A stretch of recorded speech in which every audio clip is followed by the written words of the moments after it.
보겠습니다. 예레미야 42장 18절. 자, 42장 18절. 만군의 여호와 이스라엘의 하나님께서 이와 같이 말씀하시되 나의 노여움과 분을 예루살렘 주민에게 부은 것 같이 너희가 애굽에 이를 때 나의 분을 너희에게 부으리니 너희가 가증함과 놀램과 저주와 치욕거리가 될 것이라. 너희가 다시는 이 땅을 보지 못하리라 하시도다. 유다의 남은 자들아, 여호와께서 너희를 두고 하신 말씀에 너희는 애굽으로 가지 말라 하셨고 나도 오늘 너희에게 경고한 것을 너희는 분명히 알라. 너희가 나를 너희 하나님 여호와께 보내며 이르기를 우리를 위하여 우리 하나님 여호와께 기도하고 우리 하나님 여호와께서 말씀하신 대로 우리에게 전하라. 우리가 그대로 행하리라 하여 너희 마음을 속였느니라. 너희 하나님 여호와께서 나를 보내사 너희에게 명하신 말씀을 내가 오늘 너희에게 전하였어도 너희가 너희 하나님 여호와의 목소리를 도무지 순종하지 아니하였은즉 너희가 가서 머물려고 하는 곳에서 칼과 기근과 전염병에 죽을 줄 분명히 알지니라. 아멘. 지금 유다 땅에 남아있는 백성들은 어떻게 해야 할지를 모르는 아주 혼란스러운 상황에 빠져 있습니다. 원치 않게 바벨론이 임명한 유다의 총독을 죽여버렸고 그 때문에 바벨론 왕의 어떤 보복을 각오해야 되는 그런 상황에 처해 있는 거죠. 그래서 유대 땅에 남아 있으면 바벨론 왕의 보복을 당해서 처벌을 받을 것을 두렵고 어디로 가야 될 것이냐라고 하는 그 남은 자들의 고민이 심각한 생존에 대한 고민이죠. 그런 고민이 지금 있는 겁니다. 그런 고민을 앞두고 이 사람들이 지난주에 봤던 말씀처럼 선지자 예레미야에게 갈 길을 물었죠. 우리가 어디로 가야 될 것이냐. 총독을 죽여버렸기 때문에 바벨론 왕의 지금 어떤 그 처벌이 닥쳐오게 생겼고 그대로 있자니 바벨론에게 죽을 것 같고 애굽으로 가자니 또 어떻고 여러 가지 그런 정황을 두고 선지자에게 물었었죠. 그게 지난주의 말씀이었고 그러나 선지자의 답을 듣고 그들의 마음이 선지자가 증거해 준 그 지시를 따르기를 원치 않았습니다. 선지자가 말했던 그 길은 너무 위험한 길이었 그를 생각할 때 너무 위험한 길이었기 때문에 선지자의 말 듣기를 거부하죠. 자, 그래서 지금 그들의 마음속에 남아있는 대안은 뭐냐면 애굽으로 가는 거였습니다. 그 이유는 뭐냐면 그 뒤에 말씀 봅시다. 앞쪽의 말씀 그 42장 4절 말씀 보면 4절에 이렇게 돼 있어요. 14절입니다. 42장 14절. 또 너희가 말하기를 아니라 우리는 전쟁도 보이지 아니하며 나팔 소리도 들리지 아니하며 양식의 궁핍도 당하지 아니하는 애굽 땅으로 들어가 살리라 하면 잘못되리라. 지금 이 사람들이 전쟁이 없는 애굽 땅, 그 당시 강대국은 바벨론이었지만 바벨론이 아수르를 때려 부수고 말이죠. 아람을 다 점령하고 그리고 지금 유다 땅을 다 먹었단 말이죠. 그렇지만 아직까지 애굽은 나름 강대국이기 때문에 애굽은 아직 전쟁의 어떤 참화가 있지 않았단 말이죠. 그래서 이 사람은 전쟁이 없는 애굽으로 가기를 원했어요.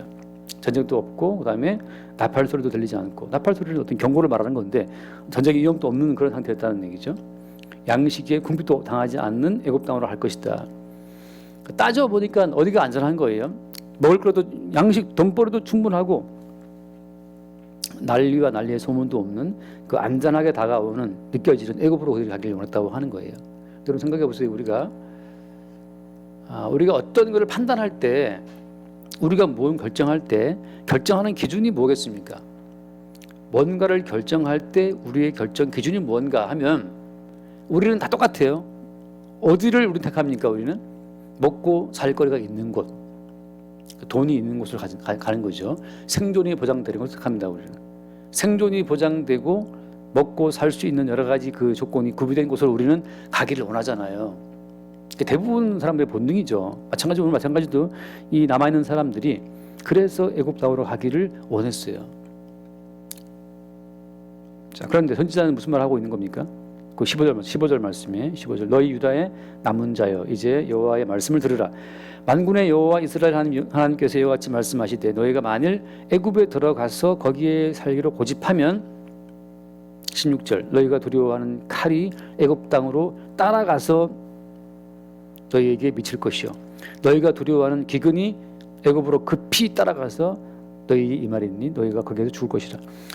이게 칼이 두려워서 애굽으로 도망갔는데 어떻게 된 거죠? 칼이 따라온다는 거죠. 남은 자들을. 기근이 무서워서 애굽으로 피하는데 그 없던 기근이 따라온다는 거예요. 애굽까지.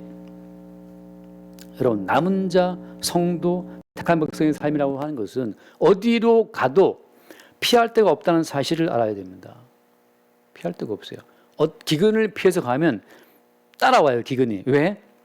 기근을 피해서 자기의 안전과 생존을 보장하고자 하는 그 남은 자를 결코 죽이려고 따라온다는 거죠. 전쟁이 무서워서 피했다? 전쟁이 따라옵니다. 이 말은 무슨 말인가 하면 성도의 입장에서는 이 땅에서 살기를, 너희 스스로의 지혜로 살기를 구하지 말라는 거예요. 어떻게 살란 말입니까? 그냥 죽이시면 죽으라는 얘기인데, 이게 죽이시면 순순히 죽으라는 그 이야기가 성경에서 말하는 성도가 걸어가야 될 길입니다. 이건 진짜 너무 따라가기 힘든 길이에요. 왜냐하면 살고자 하는 것은 본능이잖아요. 그 살고자 하는 본능을 따라서 어디가 제일 좋을까? 애굽이다. 애굽은 전쟁도 없는 곳이고, 바벨론 또 애굽은 무서워하니까 바벨론 또 설마 애굽에는 못 따라올 거야. 비록 우리가 바벨론 왕이 세운 총독을 암살해 버렸지만 그 바벨론 총독을 암살한 그 죄를 물어서 바벨론 군대가 설마 애굽으로 오겠어? 애굽도 강대한 나라이기 때문에. 그래서 애굽으로 피한다고 지금 그렇게 흔히 말하는 이 머리를 쓰고 있는데, 선지자의 말은 뭡니까? 너희들이 애굽 땅으로 피하면 니들이 두려워하는 그 칼이 애굽 땅으로 어떻게 한다? 따라간다. 따라가서 너희들에게 미칠 것이다. 이게 무슨 말이잖아요. 여러분, 이 세상 어디에서건 성도는 자기를 위한 성을 쌓을 수가 없어요. 성도가 자기를 위한 성을 쌓으면 주님이 따라와서 그 자기를 위한 그 성을 헐어버립니다. 왜? 뭐 때문이에요? 주님이 하신 말씀은 내가 바로 너희들의 산성이고 내가 너희들의 방패고 내가 너희들의 상급이기 때문에 그래요. 주님이 우리의 방패와 보호자와 상급 되시기를 원하시기 때문에 우리가 의지하는 모든 의지처들을 없애버리고 파기에 잘라버리는 겁니다. 내가 남편을 의지한다? 남편은 모형이기 때문에 참된 남편 되신 그리스도가 우리의 참 남편이라는 사실을 증거하기 위해서 눈에 보이는 남편을 허접되기로 만들 수 있어요. 우리의 마음이 어디를 의지하느냐? 생존을 위해서, 안전을 위해서, 행복을 위해서 우리가 의지하는 그 어떤 의지처를 가면 칼이 따라와서 그 의지처를 박살낸다니까. 이게 지금 그 말이잖아요. 너희들이 기근을 피해서 애굽으로 피해? 그러면 따라간다니, 기근이 따라갈 것이다. 기근이 따라간다는 거예요. 그거 왜 따라오는 겁니까? 우리가 우리에게 양식을 공급하시는, 우리의 양식 되시는 분이 주님이거든요. 내 살이 내 피가 너희들에게 참된 양식이고 참된 음료라고 말씀하신단 말이죠. 그래서 오늘 말씀에 보면 예를 들어서 오늘 그 몇 절입니까? 어디 갔죠? 단적으로 말해서 10절 말씀에 10절 42장 10절에 너희가 이 땅에 눌러 앉아 산다면 내가 너희를 세우고 헐지 아니하며 너희를 심고 뽑지 아니하리니 이는 내가 너희에게 내린 재난에 대하여 뜻을 돌이킴이라. 그 땅에 눌러 앉아 살라는 말씀인데, 물론 이 말씀이 문자 그대로 말하면 유대 땅을 말하는 거잖아요. 약속의 땅에 너희들은 머물러 있으라 그거예요. 왜 거기 있어야 되는 겁니까? 거기 남아서 뭐에 증인되어야 되는 거예요? 그 땅에 남아서 뭘 증거하라고 그 땅에 살게 하시는 겁니까? 누가 물어봐도 야 너희들 왜 이 땅에 살고 있냐? 왜 너희들만 이 땅에 살고 있냐? 너희들에게 있는 왕은 어디로 갔니? 너희들에게 있는 그 대신은 다 어디로 갔냐? 너희들의 그 리더 다 어디로 갔느냐? 그 땅에 남았는 게 아무것도 없어요. 누가 물어봐도 왜 너희들은 이 아무것도 없는 땅에 살고 있냐고 물어본다면 무슨 말을 해야 되는 겁니까? 주님께서 자기의 백성을 몽땅 바벨론으로 포로로 끌고 가버리셨다. 그 사실을 증거하라고 그 땅에 있게 하시는 거예요. 다시 말해서 보이지 않는 하나님의 일하심을, 보이지 않는 하나님의 역사하심을 말하라고 그 황무지 같은 땅에 남아있게 하시는 거예요. 우리는 뭘 오해하는 거 아니냐면 예수를 믿으면 우리가 부자가 되고 부자 되게 하시는 그 예수를 자랑하고 싶어 한단 말이죠. 병들었다가 우리를 낫게 하신 예수를 자랑하고 싶어 해요. 그게 우리 착각이에요. 우리를 부자 되게 해주고 강건케 해주시고 뭔가 우리의 손을 들어주신 그 예수를 우리는 자랑하고 싶어서 안달났는데 하나님께서 말씀하시는 것은 너를 망하게 하고 너를 아프게 하고 너를 가난케 한 그 예수를 증거하라고 주께서 우리를 이 땅에 살게 하신다고 하는 겁니다.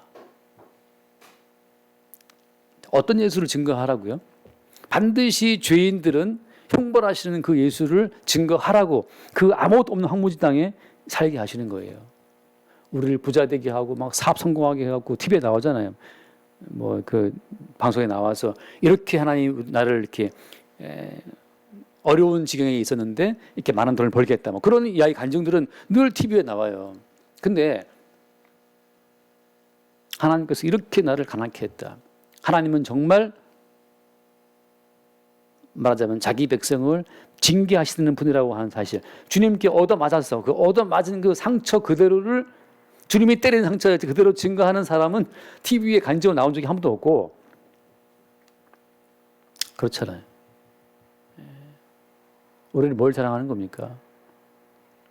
내가 그리스도 예수의 그 머리 되심을 내가 벗어났기 때문에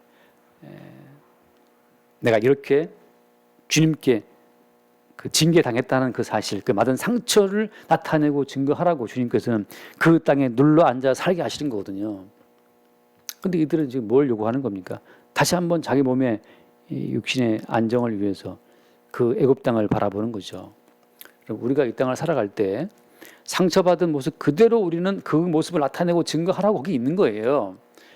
그 나옴이라고 하는 그 여자가 남편과 함께 기근을 패서 모압 땅으로 갔다가 그 모압 땅에 가서 남편 죽고 아들 둘 다 죽었지 않습니까? 죽고 나서 나중에 그 둘째 며느리로 도망가 버리고 첫째 며느리 그 룻만 데리고 여자 둘이 돌아온다고요. 약속의 땅으로, 가나안 땅으로. 하나님께서는 네 남편 어디 갔니? 남편 죽었다. 아들은 어디 갔니? 첫째 아들도 죽었다. 둘째는 다 죽었다. 그 남편 잃고 아들 둘 잃고 며느리까지 하나 잃어버리고 어디서 이방 여자 하나 달고 돌아온 그 여자, 모든 걸 잃고 이방인 여자 하나 달고 돌아온 그 나오미의 인생이라고 하는 것은 그대로 그냥 실패자 인생이에요. 그 실패자의 인생 그대로를 주님은 가지고 주님을 증거하시는 거예요. 고향 돌아올 때 금의 환영해서 말이죠. 거기 모압 땅에 갔다가 내가 거기서 성공해가지고 말이지 남편도 부자가 되고 아들 딸 다 결혼 잘해가지고 뭐 식구들이 뭐 대식구가 되어 나왔다. 그거 없어요. 약속의 땅을 벗어나서 갔을 때 하나님이 어떻게 우리를 세게 치시는지 다 잃고 못만 돌아왔다라고 하는 그 간증 자체를 주님께서는 나타나게 하시는 거예요. 꼭 성도의 인생이 남부럽지 않게 정말 성공한 인생을 나타내 보일 때 이렇게 주님이 나를 부자가 되게 했네 그런 간증을 원하시는 게 아니고 모든 사람들에게 저 사람은 예수 믿으면 나도 부자 되겠네 헛된 그 희망을 심어주는 그 예수를 증거하라고 우리를 그 부자 되게 하신 것이 아닙니다. 이렇게 주의 말씀을 떠나서 주의 말씀을 떠난 자들을 징치하시는 징계하시는 그 징계를 통해서 살아계신 주님을 증거하라고 우리를 이렇게 하시는 거거든요. 그러니까 우리는 오히려 뭘 자랑해야 되는 겁니까? 우리의 낮아짐, 가난케 됨, 우리의 병든 것, 실패한 걸 자랑할 수 있어야 돼요. 이렇게 주님이 나를 실패하게 했다. 그게 자랑이라니까요. 성공하게 했다는 것을 말할 사람은 여러분 우리 안에도 넘쳐납니다. 일론 머스크도 뭐 간증 많이 하고 있고 예수를 증거하지는 않죠. 성공 스토리를 말하고 있잖아요. 모든 사람이 성공 스토리를 간증하는 사람들은 모든 미디어에 넘쳐나고 있어요. 그러나 자기의 실패를 자기의 낮아짐과 병듦과 실패를 통해서 그리스도 예수의 낮아짐과 실패와 병듦을 증거할 자는 너무나 희귀한 겁니다. 하늘 영광을 버리고 이 땅에 내려와서 정말 비참한 모습으로 이 땅을 살다 지나가신 그 예수 그리스도의 그 삶을 자기 동일하게 낮아지고 병들고 그 멸시받는 삶을 통해서 나타내고 증거할 자가 어디 있냐? 그게 없는 거예요. 오늘 하나님께서는 이 남은 자들에게 원하시는 것은 무엇이냐? 이 땅에 눌러 앉아서 자기 백성을 심하게 때리고 징계하신 그 보이지 않는 하나님을 증거하라고 지금 이들에게 말씀하고 있는 겁니다. 너희들마저 너희들의 목숨 보존과 어떤 그 평안한 삶을 위해서 애굽으로 도망간다? 칼이 따라가서 죽일 것이다. 여러분, 택한 백성의 삶이라고 하는 것은 누구를 위한 택함입니까? 이게 중요한 거예요. 우리는 택함 받았다면 좋아하지만 이게 누구 위한 택함입니까? 그리스도 예수를 나타내고 증거하기 위한 택함이에요. 그분의 손과 발로의 택함이기 때문에 우리는 그분의 손과 발로 진흙덩어리를 만지게 하시면 그걸 만져야 되는 거죠. 손더럽게. 그게 주를 위한 택함이지 우리의 개인적인 어떤 평강을 위한 택함이다. 그게 아주 크나큰 오해가 되는 겁니다. 사나 죽으나 우리가 사나 죽으나 주의 것이라고 말씀할 때에는 사나 죽으나 주의 것이고 가난하나 부하나 주의 것이죠. 그러면 가난한 자라에 있어도 가난케 하신 주를 증거하라고 그 자리에 있게 하신다는 그 사실을 우리는 잊지 말아야 됩니다. 잊지 않는다고 있는 건 뭐 그건 아니지만 주께서 우리를 그렇게 때리시면서 인도하신다고 하는 거죠. 그래서 오늘 다시 한번 돌아와서 오늘 그 말씀에 거기 20절 말씀 20절 보면 20절에 한번 더 봅시다. 지난주에 봤던 건데 20절 너희가 나를 너희 하나님 여호와께 보내며 이르기를 우리를 위하여 우리 하나님 여호와께 기도하고 우리 하나님 여호와께서 말씀하신 대로 우리에게 전하라. 우리가 그대로 행하리라 하여 너희 마음을 숙었느니라. 여러분 제발 우리가 우리 마음을 좀 알아야 됩니다. 우리 마음 정직합니까? 다른 사람 마음 나쁘다라고 말할 게 없는 게 우리 마음이 제일 나빠요. 우리 마음이. 근데 누구 욕을 하고 있어요 지금? 본인의 마음이 얼마나 사악한지를 본인이 알아야지 지금 누구 욕할 때가 아니란 말이죠. 우리 마음이 항상 우리를 속입니다. 어떻게? 좀만 잘해주시면 잘하겠다. 주님 섬기겠다. 뭐 오만 우리 마음이 우리를 속이고 있는 거예요. 예수를 위해 목숨 바치겠습니다. 베드로가 자기 마음을 속이고 있었잖아요. 이 사람 마찬가지죠. 선지자 예레미야여 기도하고 응답 주시면 그대로 말해줘. 내가 순종할게. 우리가 그래놓고 지금 또 애국 간다는 거예요. 지금 우리가 우리의 신앙심으로 우리를 속이고 우리의 나름 양심으로 우리를 속입니다. 우리 양심이 바르다 천만에 하나님 보시기에 다 죽어 마땅한 자들이기 때문에 우리 마음이 하나님 보시기에 연락될 만한 마음은 아무것도 없어요. 그 사실을 아예 깔고 있는 게 중요한 겁니다. 내가 기도하면 들어주시겠지? 아니에요. 백날 첫날 기도해도 주의 뜻만 이루어집니다. 백날 첫날 기도해도 주님의 뜻이 오히려 우리의 뜻을 설득하는 건 가능해요. 우리의 뜻은 하나도 이루어지지 않아요. 모든 건 주의 뜻만 이루어지는 거죠. 그리고 주님께서 우리에게 사실 뭘 요구하지 않습니다. 주님은 단지 명령할 뿐이죠.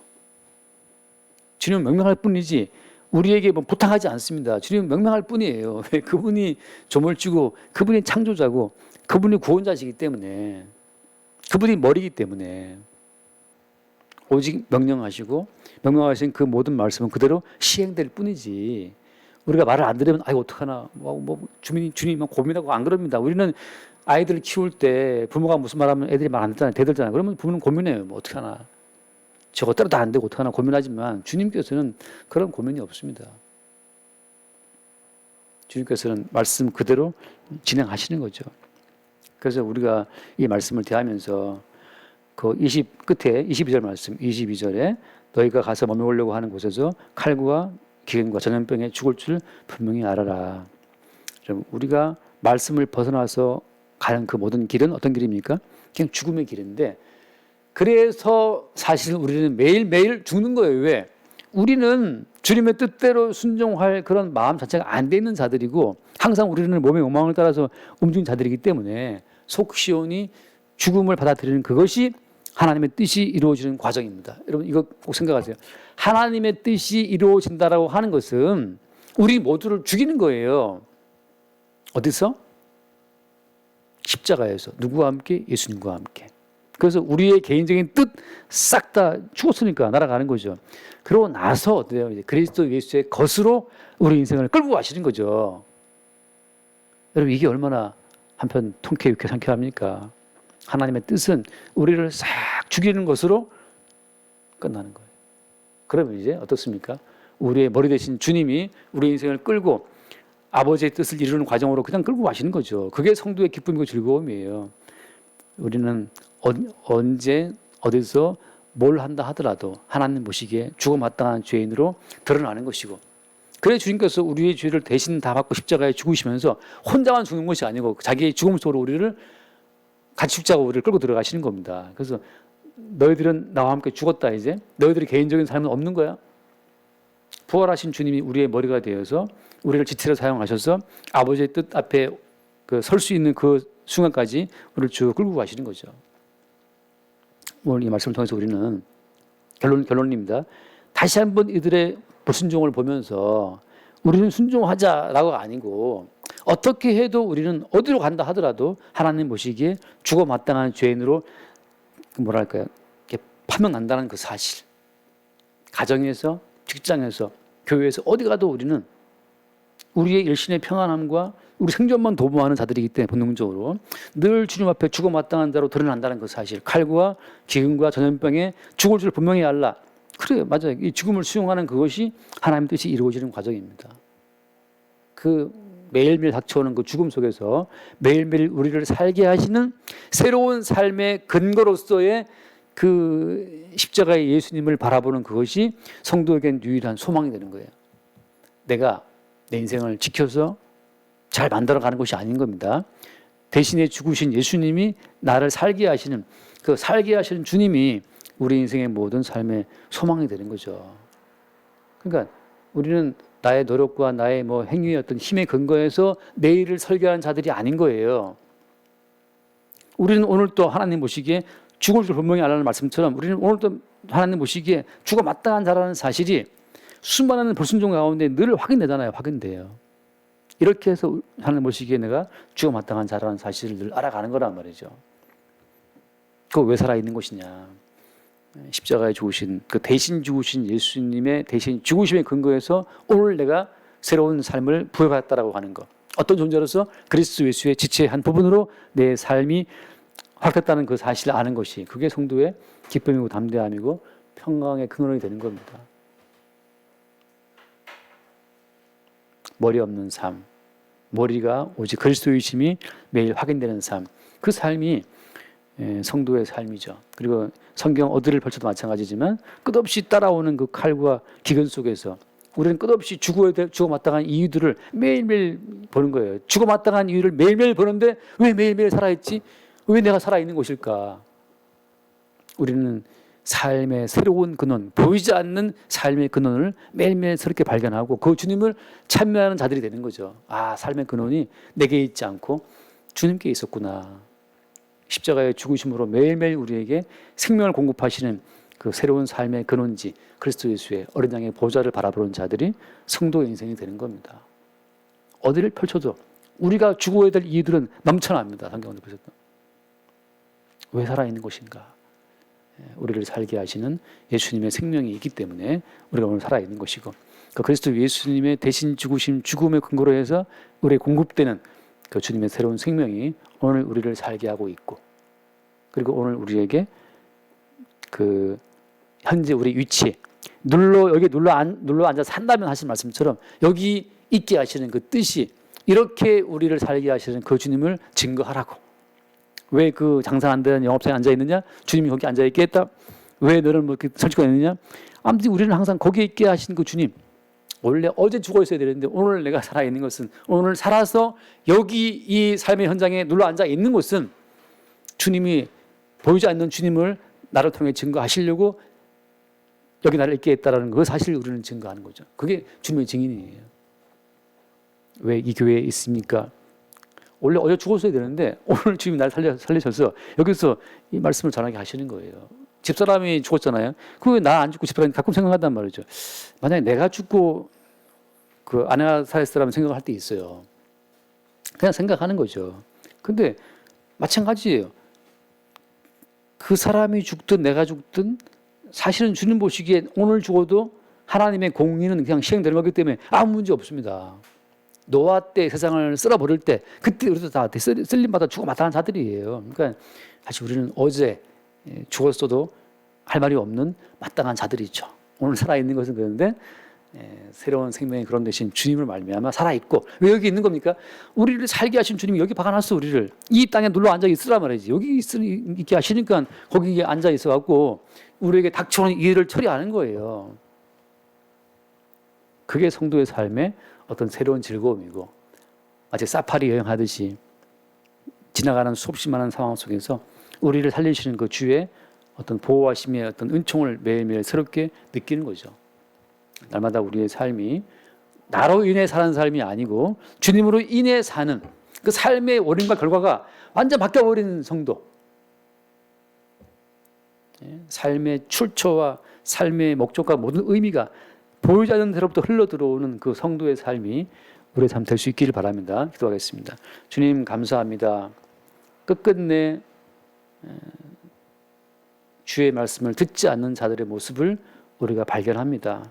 이들이 마침내 이후에 애굽에 가서 그들의 칼과 또 기근 가운데 다 죽게 되는 사건을 보게 되는데 이처럼 우리도 끝내 불순종함으로 죽어 마땅한 자들임을 알게 하시고 마땅히 우리가 죽어야 할 죽음을 대신 죽으신 그리스도 예수의 은총으로 오늘 우리가 살고 있음을 알게 하시고 우리를 살게 하시는 그 뜻 보이지 않는 주님의 살아계신만 열심히 부지런히 우리의 삶을 통해 나타내고 또 증거되게 하여 주옵소서. 우리 주 예수 이름으로 기도드립니다.